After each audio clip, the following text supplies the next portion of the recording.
ఇంత మండుచుండే ఎండలో కూడా ఎండను ఏమాత్రం కూడా ఖాతరు చేయకుండా చిక్కటి చిరునవ్వులతోనే ఆత్మీయతలు ప్రేమానురాగాలు పంచిపెడతా ఉన్నా నా ప్రతి అక్కకు, నా ప్రతి చెల్లెమ్మకు, నా ప్రతి అవ్వకు, నా ప్రతి తాతకు, నా ప్రతి సోదరుడికి, నా ప్రతి స్నేహితుడికి, మీ అందరి ప్రేమానురాగాలకు మీ బిడ్డ మీ జగన్ రెండు చేతులు జోడించి పేరు పేరున హృదయపూర్వకంగా కృతజ్ఞత తెలుపుకుంటా ఉన్నాడు.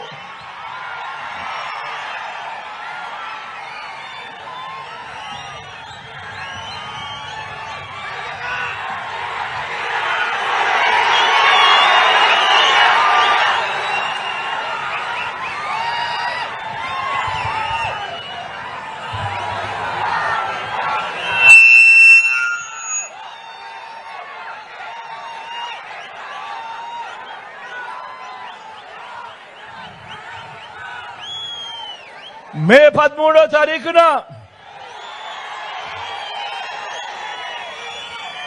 జరగబోతా ఉన్న ఎన్నికలు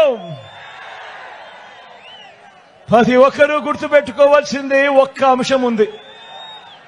మీ అందరితోనూ విజ్ఞప్తి చేస్తా ఉన్నా, మే 13వ తారీఖున జరగబోయే ఎన్నికలు కేవలం ఎమ్మెల్యేలను ఎంపీలను మాత్రమే ఎన్నుకునే ఎన్నికలు కావు. ఈ ఎన్నికలు రానున్న 5 సంవత్సరాలు, రానున్న 5 ఏళ్లలో మీ ఇంటింటి అభివృద్ధిని, ప్రతి పేద కుటుంబం భవిష్యత్తును నిర్ణయించబోయే ఎన్నికలు ఈ ఎన్నికలు అన్నది ప్రతి ఒక్కరూ కూడా జ్ఞాపకంలో పెట్టుకోమని కోరుతా ఉన్నా. ఈ ఎన్నికల్లో మీరు జగన్కు ఓటు వేస్తే పథకాలన్నీ కొనసాగింపు,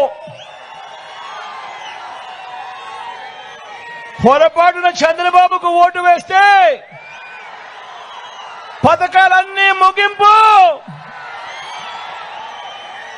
మళ్ళీ మోసపోవటమే.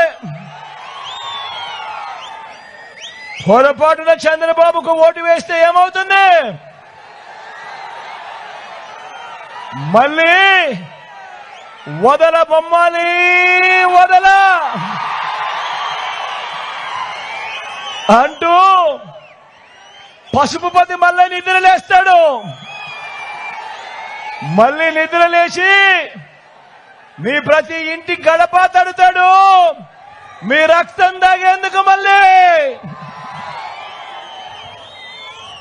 ప్రతి ఒక్కరూ కూడా గుర్తుపెట్టుకోండి, చంద్రబాబును నమ్మడము అనంటే కొండ చిలువ నోట్లో తలకాయ పెట్టడమే అన్నది ప్రతి ఒక్కరూ కూడా గుర్తుపెట్టుకోమని కోరుతా ఉన్నా.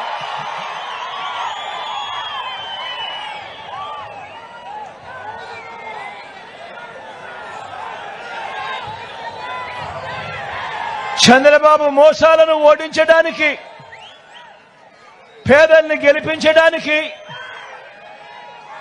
విలువలకు విశ్వసనీయతకు మరోసారి ఓటు వేయడానికి మీరంతా